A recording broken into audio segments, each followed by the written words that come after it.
Tele Brasil Notícias. Olá, está começando a sua edição semanal do Jornal Tele Brasil Notícias através da TV Clique Brasil. E hoje nós teremos os seguintes destaques em nossa edição. Governo que anunciou a recomposição de orçamento para as universidades e também para os institutos federais. Estaremos falando também sobre a questão do lançamento de uma iniciativa justamente para ampliar o acesso a consultas e exames e cirurgias através do SUS. Falaremos também sobre a questão da Mata Atlântica, que inclusive teve-se o Dia da Mata Atlântica, e vamos acompanhar uma expedição e algumas raridades e acontecimentos. Tudo isso e muito mais nessa edição do Jornal Tele Brasil Notícias através da TV Clique Brasil. Então, vamos a ela. No ar.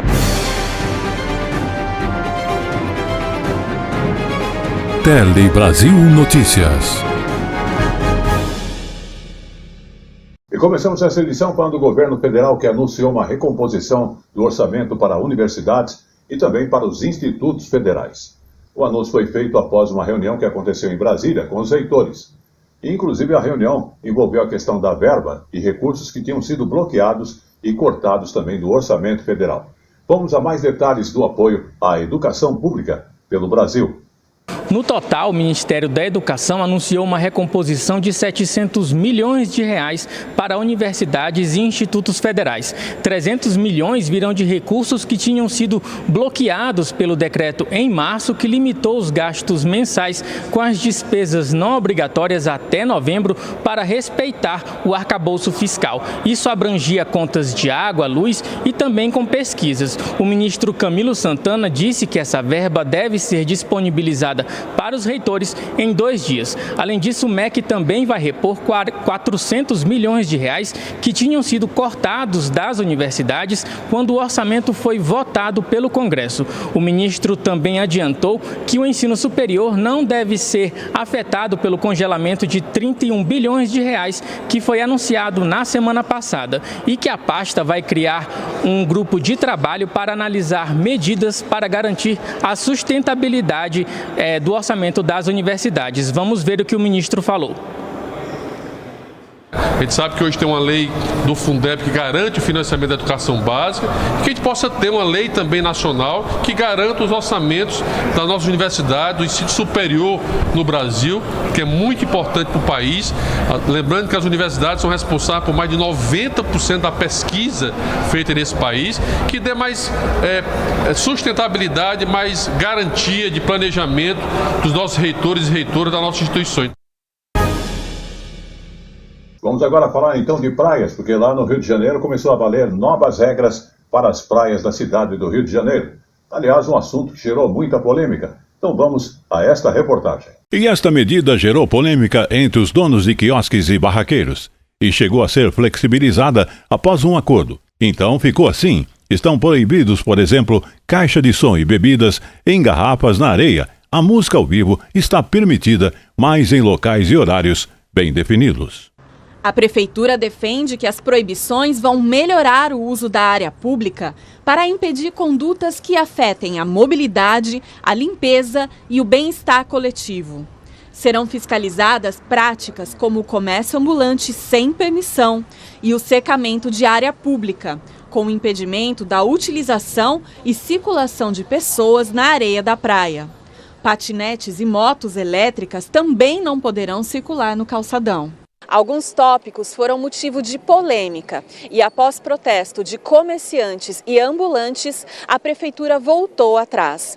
Agora fica permitida a utilização de aparelhos sonoros e apresentações musicais ao vivo, mas com algumas restrições. Os quiosques podem ter música no horário do meio-dia às 10 da noite, em volume definido pela Prefeitura. A música na praia divide opiniões. Ficam várias músicas altas, uma do lado da outra, e acaba atrapalhando, confundindo um som com o outro, não é legal. Eu nem sabia que estava sendo proibido, né? Mas acho que isso aí tá errado, porque é uma coisa boa, né? Para as pessoas se divertirem, né? Senão, tipo assim, que atração que vai ter na praia? Só uma área, daí não tem um divertimento, depois vai procurar o quê daí? Daí não tem nada, né, na praia. Quem quer vir na praia para descansar acaba não conseguindo, porque tem que ficar ouvindo o som do outro, que às vezes a pessoa nem gosta, né? Não gosta desse tipo de som e tem que ouvir. O concessionário que desrespeitar a regra de poluição sonora leva multa de R$1.000 na primeira infração e de R$2.000 na segunda. Num terceiro descumprimento, a licença será cassada. A venda de bebidas em garrafa de vidro também volta a ser permitida dentro dos estabelecimentos. As garrafas de vidro, elas são consumidas, pelos nossos clientes dentro do estabelecimento, sem sair para o calçadão ou para a areia, até mesmo uma long neck, alguma coisa que a gente costuma botar num copo descartável, o cliente levar, para justamente evitar essa circulação das garrafas de vidro pelo ambiente. Vamos agora falar de economia. O presidente do BNDES, Aloysio Mercadante, defendeu no Rio de Janeiro que o governo aumente impostos para as plataformas de apostas, as chamadas bets, como forma justamente de favorecer a arrecadação, e a proposta, segundo o Mercadante, seria uma forma de reduzir. Um exemplo está no impacto da elevação do imposto sobre as operações financeiras, o tradicional IOF, anunciada na última quinta-feira e criticada por alguns setores da economia. Vamos acompanhar. Em evento em comemoração ao Dia da Indústria, na sede do BNDES, o presidente da instituição, Aloysio Mercadante, anunciou a ampliação de recursos para o programa Nova Indústria Brasil e reagiu às críticas ao governo pelo aumento do IOF. Segundo Mercadante, é preciso pensar em alternativas para elevar a arrecadação. Em relação ao IOF, nós podemos apresentar outras formas de tributação, eventualmente de corte de despesas viáveis, para poder reduzir essas alíquotas. Eu citei uma. Os BETs é um instrumento novo de aposta, tem muitas pessoas envolvidas, inclusive tem penalizado muitas famílias que entraram sem a prudência necessária. É uma atividade que poderia ter uma tributação mais elevada. E o papel da política fiscal também é isso. Por que você tributa cigarro? Porque faz mal para a saúde. Presente no evento, o ministro da Fazenda, Fernando Haddad, destacou que a reforma tributária, já aprovada pelo Congresso, terá efeitos extraordinários sobre o ambiente de negócios do país. Haddad afirmou que hoje o Brasil tem uma caixa preta de 800 bilhões de reais em renúncias fiscais. Ao invés de oferecer uma alíquota média de tributos menor para todo mundo, a gente resolve escolher lá no orçamento os campeões nacionais que levam o grosso do orçamento, enquanto aquele que paga imposto fica prejudicado por aquele que fez do lobby a sua profissão de fé. Vamos falar da saúde e a ampliação de atendimentos e serviços, que foi lançada uma iniciativa justamente para ampliar o acesso da população a consultas e exames e cirurgias através do SUS.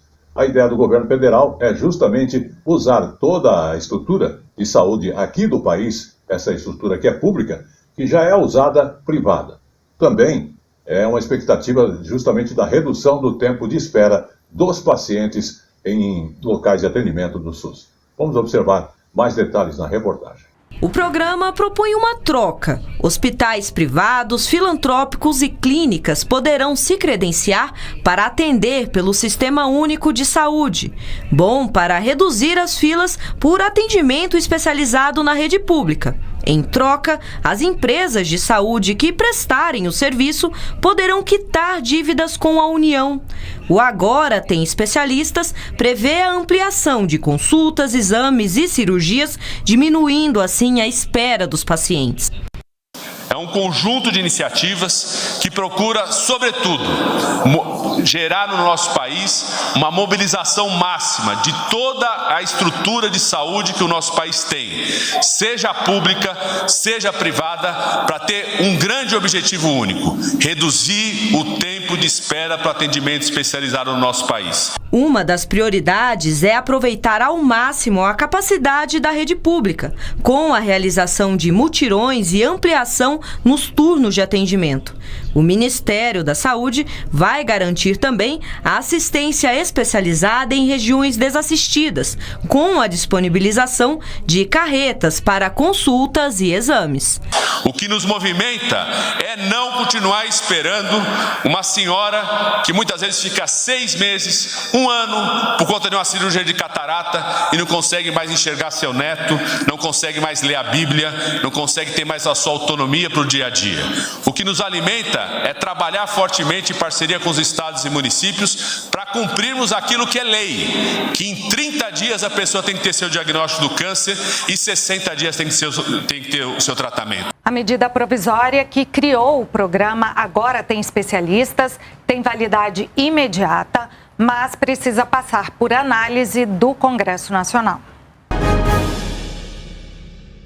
Vamos agora falar de economia do Banco Central, que liberou a partir de agora o pedido automático de resgate de valores, justamente dos valores que seriam recuperados ou a serem recuperados, como dinheiro esquecido por uma pessoa ou mesmo empresa, e instituições financeiras como bancos e consórcios.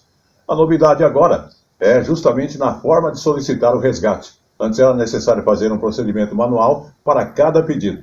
Agora, quem quiser pode automatizar essas solicitações. Você quer saber mais detalhes? Acompanhe de perto o site da Agência Brasil. É só entrar agência.ebc.com.br. Não esqueça os valores a serem recuperados, que são dinheiro esquecido por cidadãos ou empresas e instituições financeiras, como bancos e consórcios. A novidade é bem simples, na forma de solicitar o resgate. Recuperados são dinheiro esquecido por cidadãos ou empresas e instituições financeiras como bancos e consórcios. A novidade é apenas na forma de solicitar o resgate. Antes era necessário fazer um procedimento manual para cada pedido. Agora, quem quiser pode automatizar essas solicitações. Detalhes para você se inteirar aí estão no site da Agência Brasil. Só entra lá, agenciabrasil.ebc.com.br. E vamos aos nossos colaboradores e já já estaremos de volta. O melhor da informação, da notícia, está aqui.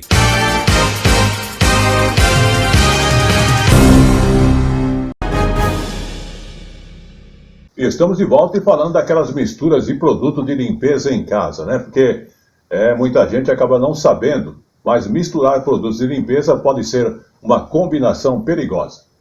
E justamente para evitar esses acidentes e até mesmo o risco de morte, a Anvisa e o Conselho Federal de Química alertam para o uso desses produtos.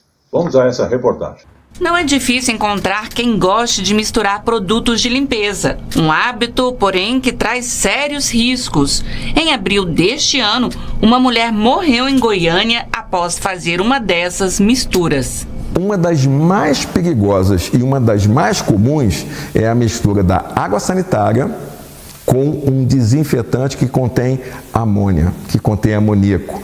Essa mistura, essa combinação gera um gás cloramina extremamente tóxico. Se eu tiver essa inalação, mesmo com poucas quantidades, eu tenho irritação de todas as mucosas, tá? Os olhos, nariz, boca, todo o projeto, todo o ambiente pulmonar. O perigo começa na desinformação. Segundo o Conselho Federal de Química, as redes sociais são um dos canais onde mais se divulga que misturas de produtos potencializam a limpeza e garantem economia no bolso. Mas os químicos alertam que esses conteúdos não têm comprovação científica, muitas vezes não funcionam e, principalmente, não têm cuidado com os riscos tóxicos e explosivos da mistura desses materiais. Com o apoio da Anvisa, o Conselho vem combatendo essas informações falsas nas redes e lançou um jogo de tabuleiro chamado Mistura Explosiva para ensinar crianças e adolescentes sobre os riscos da combinação de produtos por conta própria. Eles não são perigosos. Perigoso, às vezes, é o procedimento que eu adoto. A informação está no rótulo, eu consigo entender como trabalhar com esse produto. E ali está dizendo, não misture. Ali está dizendo, use um ambiente arejado. Ali está dizendo, tome cuidado com esse produto e leia atentamente. Muito bem, vamos falar então da Anvisa, que é a Agência Nacional de Vigilância Sanitária, que proibiu justamente a fabricação, venda e propaganda de 3 marcas de pó de café. E essas marcas são as seguintes. Vamos observar nesta reportagem com mais informações para você. E vamos agora então falar dos cafés que estão proibidos pela Anvisa: Melissa, Pingo Preto e Oficial. A decisão foi tomada após o Ministério da Agricultura detectar o uso de matéria imprópria para o consumo humano. Nos produtos, ficou constatado a presença de toxinas, além de impurezas e denominações erradas nas marcas que descrevem no rótulo que o produto contém polpa de café e café torrado e moído, mas de acordo com a Anvisa, o pacote tinha na verdade cascas e resíduos de café. Todos os rótulos, então nesse caso, devem ser recolhidos imediatamente. E a nossa equipe entrou em contato com as empresas citadas, mas não obteve nenhum retorno. Vamos agora falar de saúde, e a vacina Herpes Zoster é cara, mas é importante para quem tem mais de 50 anos, porque justamente a doença pode trazer complicações. Então o Ministério da Saúde estuda disponibilizar um imunizante de graça no Sistema Único de Saúde, o SUS, para que todos possam ter acesso a esta vacina. Vamos acompanhar mais detalhes e conhecer por que dessa vacina. Para Alex, o herpes zoster surgiu em janeiro deste ano. O supervisor comercial tem 51 anos e a doença atinge principalmente pessoas a partir dos 50 e também quem tem um sistema imunológico enfraquecido. Ele nunca tinha ouvido falar dessa infecção viral e descobriu da pior forma. O primeiro sintoma foi uma dor no couro cabeludo, né? O toque, né? A sensibilidade do lado direito, aqui na cabeça, ao toque. Quarta-feira, quando eu estava escovando os dentes e olhei no espelho, aí eu vi uma lesão nova, que era um galo muito alto aqui na testa. Já mais frontal e com feridas, né? Ele ficou 9 dias internado. De lá para cá, os sintomas arrefeceram. Não sem antes ele passar por diversos médicos e fazer vários exames. O primeiro médico foi o oftalmologista, e aí ele pediu alguns exames para poder fazer a avaliação da córnea, para ver se tinha causado alguma lesão. Aí do infectologista eu fui para reumatologista e ela me pediu para ser encaminhado para uma neurologista. O herpes zoster é uma doença do grupo da herpes simples, mas não deve ser confundida com ela. Além das lesões na pele, a doença pode vir acompanhada de dores nos nervos, formigamento, ardor, coceira, febre, dor de cabeça e mal-estar. Pode causar complicações que afetam o equilíbrio, a fala, a deglutição, a visão, a coagulação do sangue, além de dores persistentes e até inflamação no cérebro, que pode ser fatal. E o contato com esse vírus pode ter acontecido muitos anos antes do que a gente imagina. O herpes zoster, ele é um vírus que é o mesmo da catapora, né? É um vírus que a gente tem contato geralmente quando criança ou até adolescência, e depois disso o corpo meio que vai perdendo a imunidade em relação a ele, porque ele não lembra mais muito do vírus. A vacina contra o herpes zoster já existe, mas o custo é alto. O Ministério da Saúde avalia a inclusão da vacina no SUS e anunciou ser uma das prioridades da pasta. A vacina é extremamente eficiente, com eficiência acima de 85%. Ela previne contra ou a doença em si ou as formas graves e complicadas da doença. Atualmente ela está indicada aí para todo mundo acima de 50 anos ou pessoas imunossuprimidas, e ela é extremamente importante. Hoje a gente considera que todo mundo que pudesse tomar a vacina, tome a vacina. Agora no Tele Brasil Notícias, o nosso Momento Jurídico. O Momento Jurídico de hoje fala de fornecedor que responde por danos materiais, mesmo no prazo de reparo.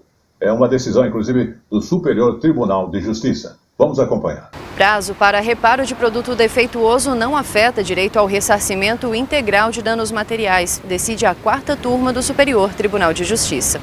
O colegiado entendeu que o prazo de 30 dias previsto no Código de Defesa do Consumidor para que haja o reparo de produtos com defeito não limita a obrigação do fornecedor de indenizar o cliente, que deve ser ressarcido integralmente por todo o período em que sofreu danos materiais. O caso julgado envolveu uma ação de danos materiais e morais ajuizada contra uma montadora e uma concessionária, em que um homem alegou que comprou um carro com 5 anos de garantia, em que em menos de 12 meses ele apresentou problemas mecânicos e ficou 54 dias parado nas dependências da segunda empresa ré por não haver peças para reposição. O Tribunal de Justiça de Mato Grosso decidiu que, além da indenização por dano moral, o consumidor tinha o direito de ser indenizado pelos danos materiais, mas apenas em relação ao período que excedeu os primeiros 30 dias em que o carro permaneceu à espera de reparo, e ele recorreu então ao Superior Tribunal de Justiça.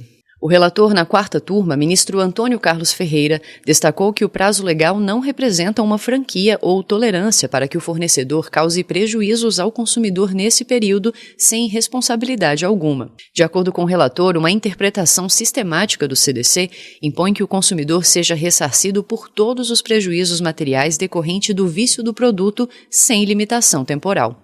O voto do relator foi seguido pelo colegiado, com o entendimento de que, uma vez judicialmente reconhecida a existência do vício do produto, a indenização deverá abranger todos os prejuízos comprovadamente sofridos pelo consumidor, inclusive aqueles ocorridos durante o citado prazo de 30 dias. E vamos aos nossos apoiadores e já voltamos. O melhor da informação. Da notícia. Está aqui.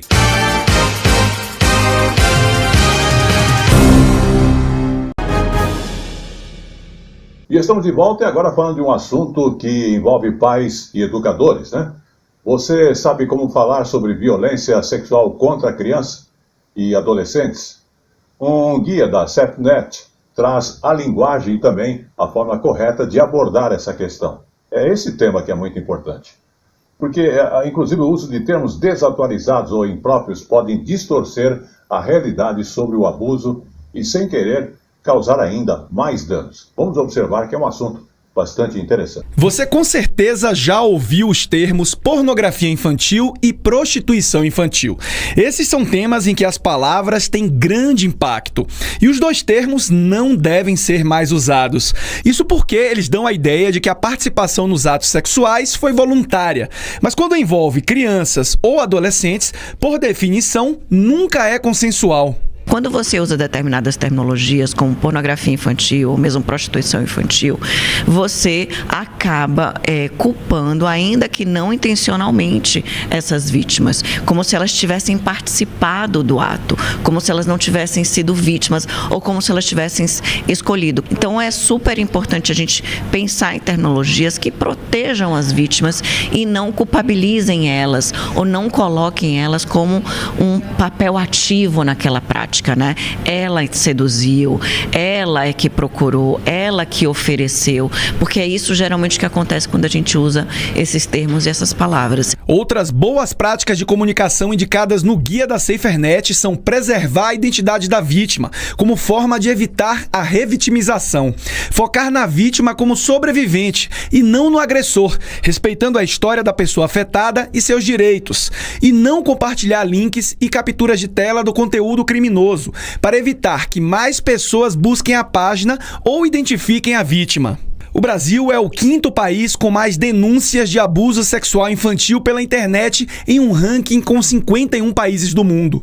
Os crimes estão tipificados no Estatuto da Criança e do Adolescente. Eles vão desde o assédio e a participação em atos sexuais até a posse e a distribuição do conteúdo.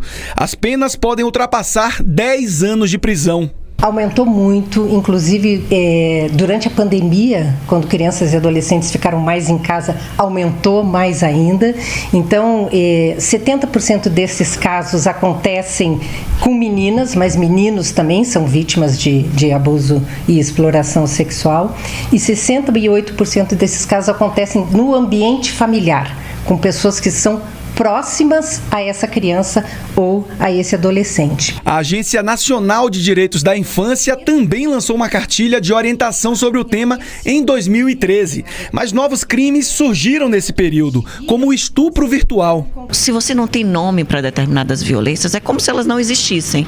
Então, poder dar nome, poder mudar o nome, poder repensar esses nomes, muda o problema, porque as pessoas vão olhar, nomear, vão saber identificar. A SaferNet mantém um canal para denúncia e de compartilhamento de abusos sexuais na internet que pode ser feito em total anonimato. É o denuncie.org.br, denuncie.org.br. Para quem for vítima de um caso desse, também é possível buscar assistência no canal de ajuda.org.br ou pelo Disque 100. Vamos agora falar de pesquisa genética. A pesquisa genética que, inclusive, revelou aí a forma genética dos brasileiros, terá um desdobramento nos tratamentos de saúde. Que um estudo chamado DNA do Brasil, que no Rio Grande do Sul, inclusive, teve a colaboração do Hospital de Clínicas e também do Hospital Público de Porto Alegre, que está mapeando o tratamento de doenças que tenham relação com alterações do DNA.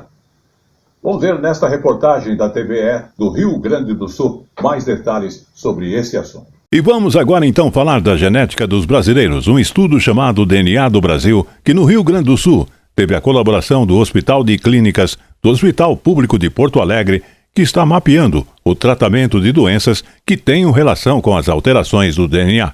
A gente vai ver na reportagem da TVE do Rio Grande do Sul. O projeto DNA do Brasil, que mapeou a genética da população brasileira, surgiu a partir da falta de conhecimento sobre o nosso genoma. E além de identificar as nossas origens e comprovar a alta miscigenação, servirá também de base para novos estudos focados no desenvolvimento de tratamentos para doenças que tenham relação com alterações do DNA. A gente agora é capaz de entender melhor o impacto, né, das variantes, das alterações genéticas na predisposição de doenças, no desenho de fármacos, no diagnóstico, né? Então a gente vai conseguir entender se quando a gente faz um teste genético, se aquela variante que a gente encontra no paciente, ela é comum ou ela é rara. Então isso vai nos ajudar a desenhar melhores medicamentos, tratamentos e testes diagnósticos especificamente para a nossa população. Os pesquisadores já identificaram variantes genéticas com potencial para predisposições ligadas à obesidade, doenças cardíacas e infecciosas, por exemplo. Os estudos continuam com o objetivo de desenvolver a chamada medicina de precisão. Inclusive, parte das amostras enviadas pelo Hospital de Clínicas integrou uma pesquisa voltada para a saúde da população negra. Esse mapeamento genético foi realizado com pessoas ou europeias brancas ou americanas, né, brancos. Então, a população negra e a nativa americana nunca foi contemplada, né, na realização de um mapeamento genético de patologias. Então, o meu estudo é uma corte com pessoas negras, né, onde nós realizamos um mapeamento genético para doença renal crônica. Por que isso? Porque os negros têm uma prevalência maior da doença renal crônica. Eles têm mais doença renal crônica do que as pessoas brancas. Neste estudo foi identificada uma alteração no cromossomo 22 do DNA e essa mesma alteração já havia sido encontrada por pesquisadores nos Estados Unidos. O Clínicas também está desenvolvendo uma pesquisa para avaliar a resposta ao vírus da Covid. Marise foi uma das voluntárias de todas elas. Nascida no Pará, mora há 30 anos em Porto Alegre. E de quebra, descobriu que o DNA dela é um exemplo perfeito da miscigenação brasileira. Eu represento muito bem essa miscigenação. Os descendentes europeus, os indígenas, né, e os afrodescendentes também. Vamos agora então falar do Fórum de Finanças Climáticas e também de Natureza, que aconteceu no Rio de Janeiro. E o segundo dia, inclusive, o evento que promove discussões sobre modelos financeiros e também políticas públicas para o desenvolvimento socioeconômicos, inclusive, e sustentável. Uma prévia das discussões que vão acontecer, inclusive, em novembro, na COP30. Vamos observar mais detalhes e informações nesta reportagem. Durante 2 dias, o fórum debateu investimentos para a transição climática. O evento está inserido em um contexto de preparação para a COP30, Conferência da ONU sobre Mudanças Climáticas, que será realizada em novembro, em Belém. A meta é arrecadar 1 trilhão e 300 bilhões de dólares até 2035 para que os países em desenvolvimento possam combater as mudanças climáticas. O texto estabelece que diversas fontes serão necessárias, fontes públicas, privadas, multilaterais, nacionais, bilaterais, etc.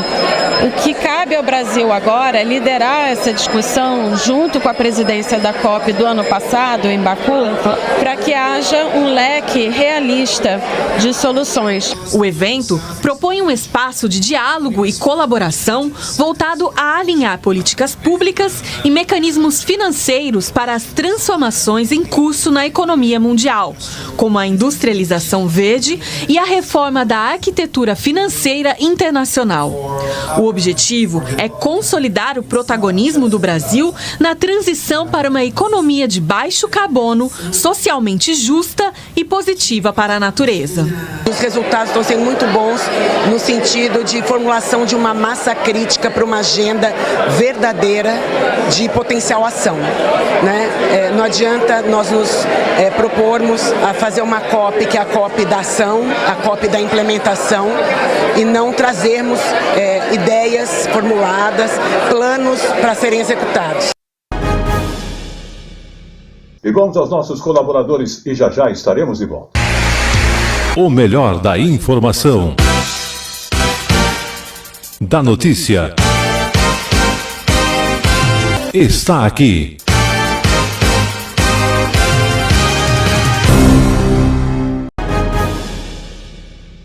Vamos falar agora da questão do clima no mundo, porque a Organização Meteorológica Mundial fez um alerta. O mundo continuará esquentando nos próximos 5 anos, com consequências alarmantes para a sociedade, afetando a economia e também o desenvolvimento dos países. Vamos observar. Com o anúncio veio também o alerta. Antes de 2029, podemos ter um novo ano mais quente da história, ultrapassando a marca de 2024, quando a temperatura do planeta ficou 1,5 graus acima da registrada no período pré-industrial. O relatório vai além e traz a possibilidade, mesmo que pequena, de que ao menos um dos próximos 5 anos registre temperatura 2 graus acima do limite seguro. No Polo Norte, o aumento previsto é ainda maior, 2,4 graus. Lembrando que cada fração de grau a mais na temperatura da Terra provoca eventos mais intensos, como ondas de calor mais duradouras, chuvas torrenciais, derretimento nas camadas de gelo e elevação no nível do mar. No Brasil, o documento alerta ainda para a possibilidade de secas severas na região amazônica. O relatório é publicado anualmente e este deve alimentar os debates na COP30, Conferência do Clima da ONU, que acontecerá em novembro aqui no Brasil. Vamos agora falar das praias e de tubarões, porque nos últimos dias tubarões foram vistos em praias do estado do Rio de Janeiro e os especialistas inclusive dizem que não há perigo para banhistas. Mas olha, algumas medidas podem ser tomadas para se evitar esses acidentes. 3 espécies de tubarões foram registrados por banhistas e surfistas em vídeos e compartilhados nas redes sociais. Um tubarão galha preta, um tubarão martelo, mais recentemente, um tubarão maco. As aparições não colocaram medo em quem nada todo dia. Aqui pra gente que nada todo dia, eu não sinto medo não, confesso. Você já viu um tubarão de pé? Ah, só em aquários, assim. O aparecimento de tubarões aqui na costa do Rio de Janeiro não é motivo para pânico. Pelo contrário, a presença desses animais significa que o ambiente marinho está saudável. é normal a gente encontrar esses animais por aqui. Para ter uma presença de um grande predador desse tamanho, tem que ter alimento disponível para eles se alimentarem. Então isso diz muito sobre o ambiente em que a gente está. Se a gente vê tubarões no mar, então quer dizer que existem cardumes de peixes, de presas ali que estão envolvidos, e tudo isso faz o ecossistema marinho estar em equilíbrio. O pesquisador do Instituto Mar Urbano explica que essas espécies avistadas nas praias cariocas não representam ameaça à população e são fundamentais para o equilíbrio ambiental. A gente tem que conservar esses animais exatamente por isso, porque se eles somem do ecossistema marinho, a gente acaba tendo um boom da população de peixes, e esses peixes acabam reduzindo muito a população das presas que eles consomem. E aí o que a gente chama de efeito em cadeia, né? Os níveis tróficos acima vão sofrendo cada vez mais. Sair da água com calma é uma das medidas que os banhistas devem tomar se avistarem tubarões no mar. Outras dicas divulgadas pelo governo do Rio são: ficar atento às bandeiras roxas que indicam a presença do animal, evitar nadar ao amanhecer ou entardecer e perto de cardumes ou áreas de pesca, além de optar por nadar em grupos e em locais movimentados. Em mês de junho é mês de festas juninas, e as festas juninas em Caruaru, além de muito forró, a questão da alegria, tem comidas que são chamadas comidas gigantes, para justamente não faltar aquela energia para ninguém. Vamos ver na reportagem da Prep TV de Caruaru, emissora da Rede Nacional de Comunicação Pública. Imagine você morar em uma cidade que só de comidas gigantes são mais de 60. Pensou? Deu para adivinhar de onde estamos falando? Claro que só podia ser de Caruaru. E quando se fala na originalidade da capital do forró, em preservar a cultura das comidas que tomam proporções gigantes, uma data é muito importante: o Dia Municipal das Comidas Gigantes. Palco do maior bolo de milho do mundo, a Rua Barão de Itamaracá recebeu mais uma edição da festa, que já entrou no calendário oficial da cidade. Caruaru é a capital do forró.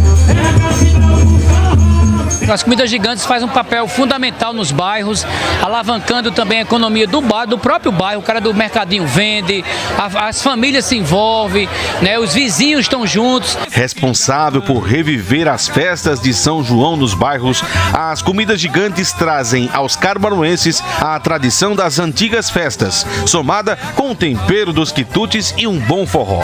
A gente fortalece muito com os grupos de danças culturais, com as apresentações também, né?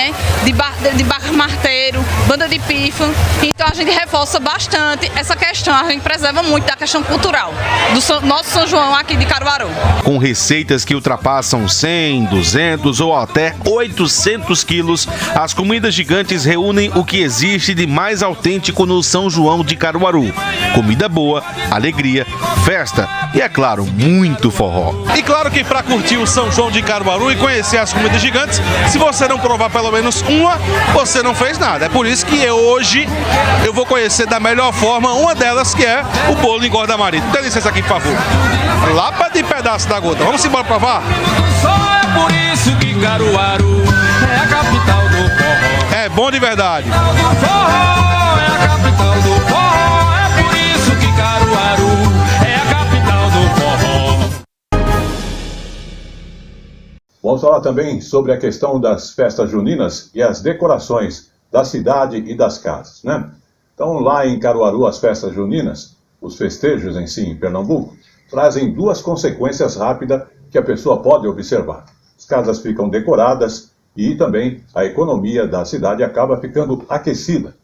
E a gente vai ver tudo isso nesta reportagem da Prep TV de Caruaru, emissora da Rede Nacional de Comunicação Pública. Quando São João toma conta de Caruaru, a criatividade se torna sinônimo de economia. Isso porque aqui a Feira do Artesanato oferece diversos itens cheios de charme para transformar qualquer cantinho em um verdadeiro arraial. Aqui na feira tem de tudo: balão, chapéu, a peneira, que já está pronta, mas a gente pode fazer do jeito que a gente quiser. Aqui a gente pode usar na janela também, pode usar o trio ou a namoradeira. Você pode fazer o que você quiser, gastando pouco e fica bonito sua casa. Com menos de R$50 é possível transformar qualquer ambiente em um cenário típico de festa junina. E não é só o consumidor que aproveita essas opções acessíveis. Os vendedores da feira também sentem o aquecimento das vendas com um movimento crescente a cada ano. Grande procura, os balãozinhos, todas essas decorações de São João que a gente faz. E o bom é que você já tira uma renda extra também. É verdade, certeza. Nós temos tudo que você precisa para forrosar esse ano, do tecido ao aviamento. Os tecidos para decoração, também para o vestuário e os aviamentos para acessórios, como por exemplo as tiarinhas infantis, para as roupas de quadrilha, entendeu? Tudo para você festejar. Que legal. E quais são os tecidos mais procurados nessa época? O nosso carro-chefe é o xadrez, em diversas estampas e cores, e também chitas. E o reflexo do São João na economia de Caruaru já supera inclusive o movimento do Natal. O Sindiloja realiza pesquisas para orientar os lojistas a entender melhor o volume de vendas durante o período que movimenta milhões na cidade. 688 milhões de reais foram movimentados no período. Tivemos 100% de ocupação nos hotéis. 90% dos voos que vieram para a cidade estavam ocupados. Então a gente tem uma festa realmente que movimenta bastante a economia da cidade. Em Caruaru, a festa vai além da cultura. Ela aquece o coração e a economia. Uma festa que começa nos bastidores, entre linhas, tecidos e enfeites e que transforma a cidade em um grande arraial de oportunidades. E vamos aos nossos colaboradores e já estaremos de volta. O melhor da informação. Da notícia. Está aqui.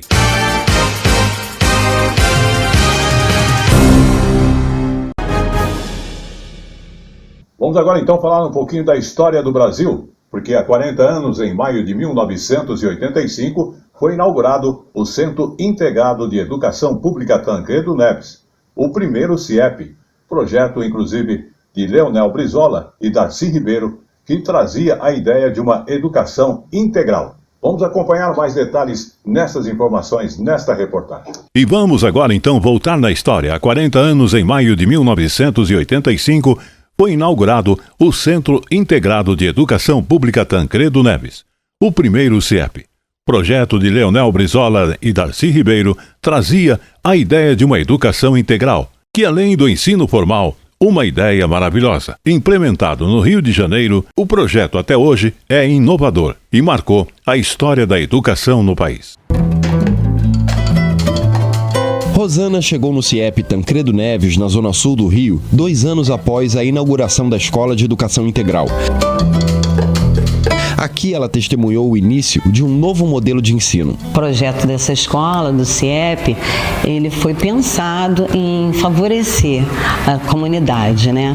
Então, até nos finais de semana, essa sala, que é a sala de leitura, ela tinha esse objetivo de atender a comunidade, ela ficava aberta. Ali, ó, onde que eu estudo é o CIEP. Eu vou abrir o portão aqui pra te mostrar, tá? Vem cá. Olha lá a quadra. Como este, outros mais de 500 colégios foram construídos com a proposta da educação integral. As tia tá trabalhando. Que legal.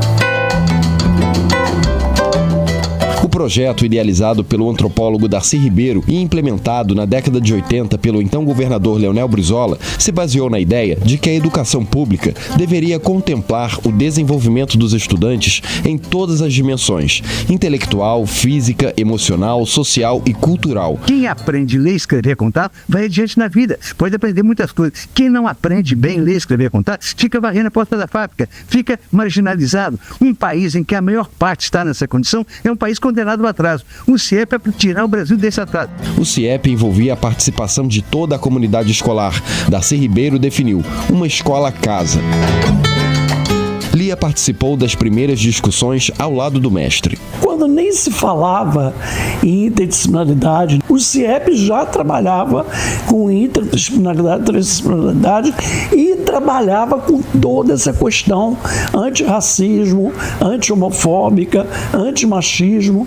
A rotina escolar começava às 8 da manhã e ia até às 5 da tarde. Além do conteúdo do currículo regular, os alunos tinham acesso a atividades culturais, esportivas e estudos dirigidos. A saúde também era uma política escolar, com atendimento médico e odontológico em cada unidade. A arquitetura dos CIEPs é de autoria de Oscar Niemeyer. Ele utilizou peças pré-moldadas de concreto, o que barateava a construção. No projeto, o edifício principal tinha 3 pavimentos, com salas de aula, centro médico, cozinha, refeitório, banheiros e áreas de recreação. As unidades tinham ainda ginásio esportivo, biblioteca, dormitórios e, em alguns casos, até piscina. Com o passar dos anos e as mudanças políticas, a proposta dos CIEPs foi revista e, em alguns casos, abandonada.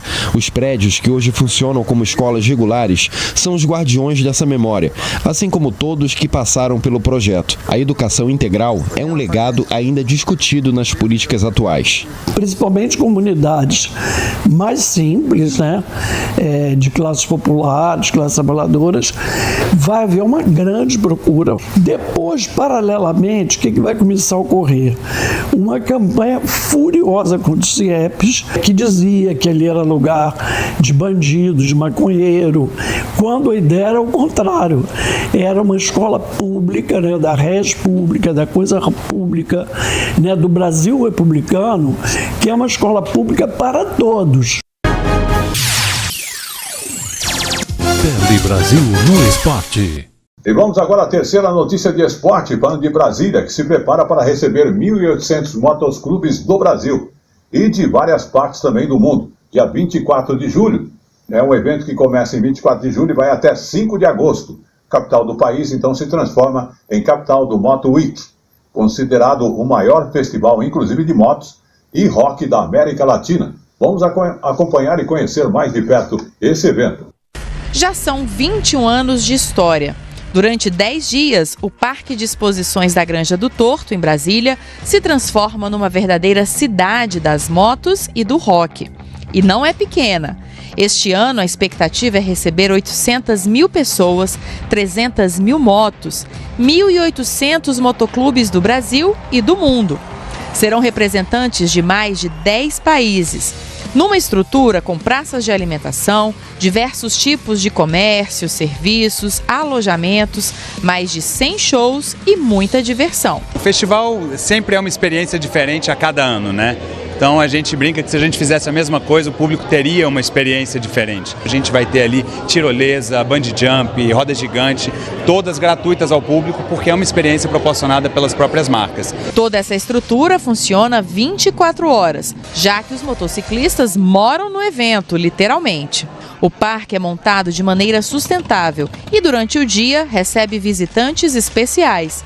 Pessoas em situação de vulnerabilidade, que têm acesso a diversos serviços de graça. Além de serviços, a assistência médica e tudo mais, a gente proporciona entretenimento, principalmente para as RAs, para a periferia, trazendo elas para dentro do festival, para que elas conheçam esse universo das duas rodas, mas que mais do que isso, que elas se inspirem em todas as pessoas que estão trabalhando com a gente. Tele Brasil no esporte. Bem, vamos falar de audiovisuais aqui no Brasil, que é um dos destaques do Rio Tiúci. Exatamente, evento que reuniu profissionais de diferentes áreas da indústria criativa lá no Rio de Janeiro. Então vamos observar aí a arte do audiovisual e também a parte de filmagem cinematográfica e outros detalhes. Um lugar onde o encontro acontece e pontes são construídas. Até domingo, a cidade maravilhosa se torna também a capital da economia criativa e recebe a 7ª edição do Rio Tiúci. O evento reúne anualmente mais de 50 mil pessoas, com participação de 1.600 palestrantes e 2.000 empresas. E entre os painéis, o Brasil no foco da construção de políticas para atrair cada vez mais olhares para o audiovisual brasileiro. No ano em que o cinema brasileiro está nos holofotes do mundo, o Rio-2C demonstra que o país tem tecnologia, criatividade e paisagens cinematográficas. Temos locações maravilhosas, temos talentos técnicos e criativos maravilhosos, temos equipamentos, temos alta tecnologia. Essa tecnologia aqui que foi usada no Alto da Compadecida 2 é a mesma tecnologia que é usada em Hollywood. Débora Ivanov, sócia de uma das maiores produtoras do Brasil e responsável por mais de 60 longas-metragens, acredita que agora é a hora de colher os frutos do bom momento do audiovisual brasileiro. É um momento muito especial. O Oscar e agora Cannes, os olhos do mundo estão voltados para nós. Com grande experiência no mercado audiovisual mundial, Mônica Monteiro defende a formação de uma federação para ajudar na industrialização do cinema nacional. Você chegar num país sozinho é uma coisa, você chegar no coletivo é outra coisa, né? Então você chega com muito mais produtos, de uma maneira muito mais forte, e é isso que a gente está tentando fazer. Para o cineasta e produtor João Amorim, estar no Rio-2C aproxima o Brasil do mundo. As pessoas estão cada vez mais curiosas sobre o audiovisual brasileiro, a gente tem que aproveitar esse momento para capitalizar essas coproduções internacionais e fazer com que cresça ainda mais. Polícia em ação. E vamos agora à última notícia do Polícia em Ação, porque mais de 6 mil pessoas morreram em acidentes ocorridos em rodovias federais. Isso tudo no ano passado. E outras 84 mil ficaram feridas. E aqui não estamos falando de álcool, falamos de casos em geral. E justamente pensando nas condições de segurança, um pesquisador da Unicamp desenvolveu um modelo, inclusive para entender o que causa acidentes em pontos críticos. E ele não se concentra apenas na questão de velocidade, como nos conta a reportagem da TV Unicamp. Vamos observar. Qual é o maior problema no trânsito rodoviário brasileiro e até no mundo? Excesso de velocidade. Por que é importante desacelerar? Porque existe uma relação direta entre a alta velocidade e o número de mortes no trânsito. Imaginemos 10 pessoas atropeladas por um veículo a 30 km por hora. Uma vai morrer. A 50, 9 vão morrer. Se você faz uma rodovia boa, uma avenida melhor, continua morrendo tanta gente machucada, com ferimentos graves, permanentes. Vamos pesquisar isso? Para identificar o que induz ao aumento de velocidade em rodovias simples de mão dupla e propor soluções, o professor investigou o traçado dessas estradas e a relação com o número de acidentes e mortes. Pegamos bancos de dados de acidentes graves, com mortos, com feridos graves, por mais de 10 anos, desde antes da pandemia. Porque às vezes parece que o problema é que a curva é muito fechada e, na realidade, é o trecho anterior que tem um trecho inclinado em descida muito forte e longo, onde o veículo ganha muita velocidade. O modelo desenvolvido leva em conta a geometria das estradas, o comprimento das retas, curvas, os declives e outras características, propondo uma análise integrada de cada fator que interfere nos índices de velocidade. No modelo tradicional, aquele que foi concebido no final dos anos 40, é um modelo que analisa cada uma das grandezas em separado. Analisa o problema do raio, mas não associa o problema de um trecho em descida antes. Então, nessa análise clássica, que são as grandezas em separado, nós não conseguimos enxergar. Daí nós encontramos, nesse novo modelo, uma forma de interagir as grandezas para buscar, numa visão orgânica, qual é o problema. Isso explica a diferença entre o número de acidentes de estradas serranas, por exemplo. A descida de Trindade, você tem um trecho um pouco mais longo e muito íngreme, uma curva fechada, as análises são feitas separadas, né? E que tombam veículos e morrem várias pessoas. E na Oswaldo Cruz, o nível de severidade é mais baixo, porque tem muita curva sinuosa, mas os acidentes são menos intensos, porque o veículo não consegue chegar numa velocidade muito alta. O modelo pode promover mudanças em trechos de estradas já existentes. Polícia em ação.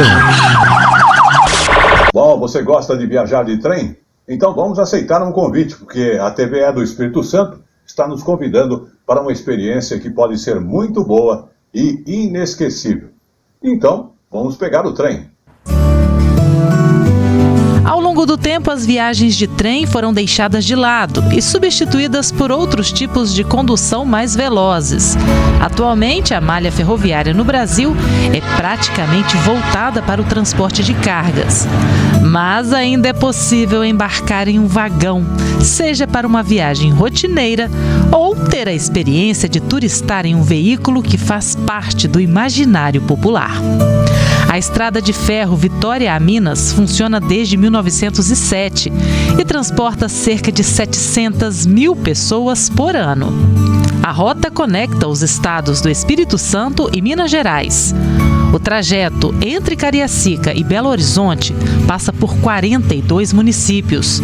O percurso atualmente conta com 30 pontos de parada, apenas para embarque e desembarque. Diariamente, um trem parte às 7 horas da manhã em ponto do estado capixaba, enquanto o outro sai da capital mineira. A Vitória a Minas é a única linha de trem de passageiros de longa distância no Brasil que oferece viagens diárias. O percurso passa por cidades históricas, rios, montanhas e matas nativas e costuma reservar tranquilidade e belas paisagens. Mais do que se deslocar de um ponto ao outro, fazer um trajeto sobre trilhos é também sentir um pouco o gostinho do passado. A viagem de trem é uma boa alternativa para quem quer gastar menos para chegar ao destino, evitar o trânsito e as curvas perigosas da BR-262 e ainda aproveitar a paisagem. No entanto, é preciso preparar o corpo e o espírito para enfrentar uma longa jornada de 13 horas sobre os trilhos.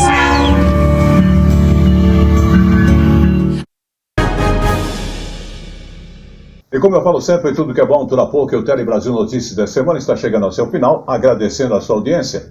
Mas antes de encerrarmos, vamos falar aí que nós tivemos aí a data do Dia da Mata Atlântica e vamos mostrar então essa expedição que foi encontrar uma raridade. A equipe então da TVE do Espírito Santo, emissora da Rede Nacional de Comunicação, refez o caminho de pesquisadores que encontraram um tesouro de biodiversidade, a árvore do imperador, uma espécie já que foi símbolo do Brasil e que agora reaparece no Espírito Santo e muito mais. Então vamos acompanhar. Vamos falar agora do Dia da Mata Atlântica e mostrar e também conferir de perto essa expedição para mostrar uma raridade.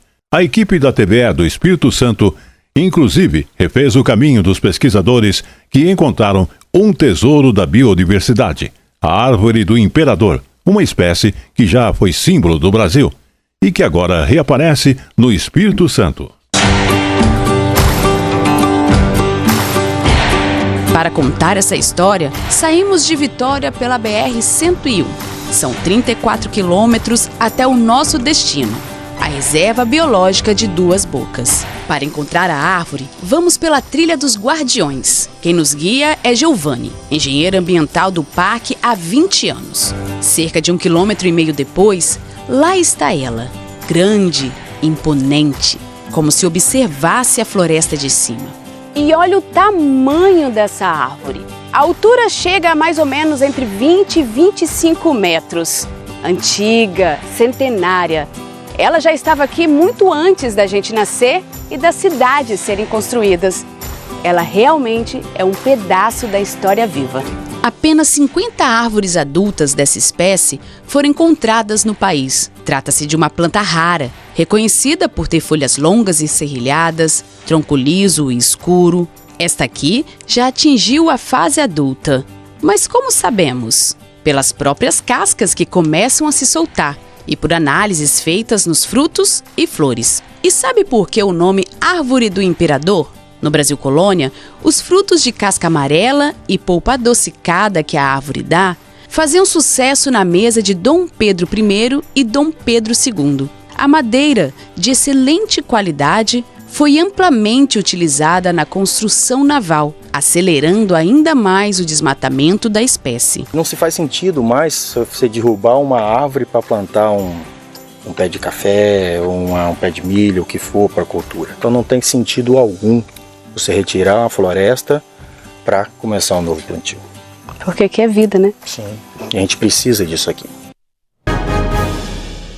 E esta foi esta edição do Jornal Tele Brasil Notícias, que agradece a sua audiência aqui no Brasil ou em qualquer parte do mundo. Lembrando que você acompanha as nossas informações através do YouTube ou mesmo Face Jornal Tele Brasil Notícias, e você procura na internet @Jornal Tele Brasil Notícias. E para você que prefere outras informações, você encontra também no Facebook A Hora da Notícia. Agradecemos todo o apoio técnico de nossa equipe e estaremos de volta a semana que vem. Até lá!